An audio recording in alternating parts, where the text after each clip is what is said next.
Hello बच्चों, चलिए प्रश्न पढ़ते हैं। तो प्रश्न में दिया गया है, इनमें से किसे एंटेरोकाइनेज प्रेरित करता है। तो हमारे पास विकल्प हैं ट्रिप्सिन, पेप्सिन, पेप्सिनोजन या फिर ट्रिप्सिनोजन।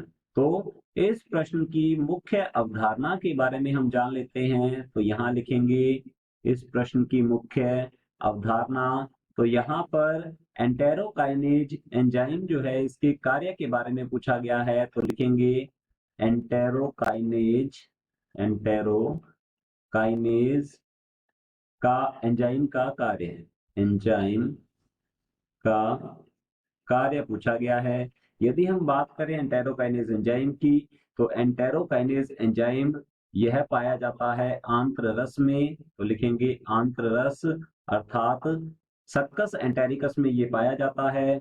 और एंटेरोकाइनेज एंजाइम किसी भी प्रकार से सीधा सीधा हम कह सकते हैं प्रत्यक्ष रूप से यह किसी भुज्य पदार्थ का पाचन नहीं करता है। यह अग्नाशयी रस में पाए जाने वाले एंजाइम, तो लिखते हैं हम यहाँ पर अग्नाशयी रस में जो एंजाइम पाया जाता है ट्रिप्सिनोजन, उसके सक्रिय कारक के रूप में कार्य करता है। तो लिखेंगे ट्रिप्सिनोजन एंजाइम जो है, ट्रिप्सिनोजन एंजाइम यह एंजाइम की निष्क्रिय अवस्था होती है। तो लिखते हैं यह निष्क्रिय अवस्था है एंजाइम की। तो एंटेरोकाइनेज एंजाइम ट्रिप्सिनोजन को, तो यहां लिखेंगे यह एंटेरोकाइनेज एंजाइम जो है यह ट्रिप्सिनोजन को ट्रिप्सिन में परिवर्तित करता है।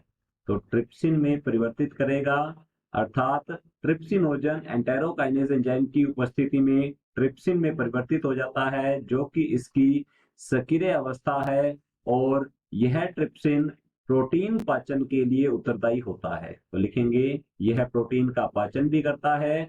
और अग्नाशयी रस के अन्य एंजाइम जैसे कि काइमोट्रिप्सिनोजन और प्रो कार्बोक्सीपेप्टिडेज एंजाइम का सक्रियकरण भी ट्रिप्सिन के द्वारा किया जाता है।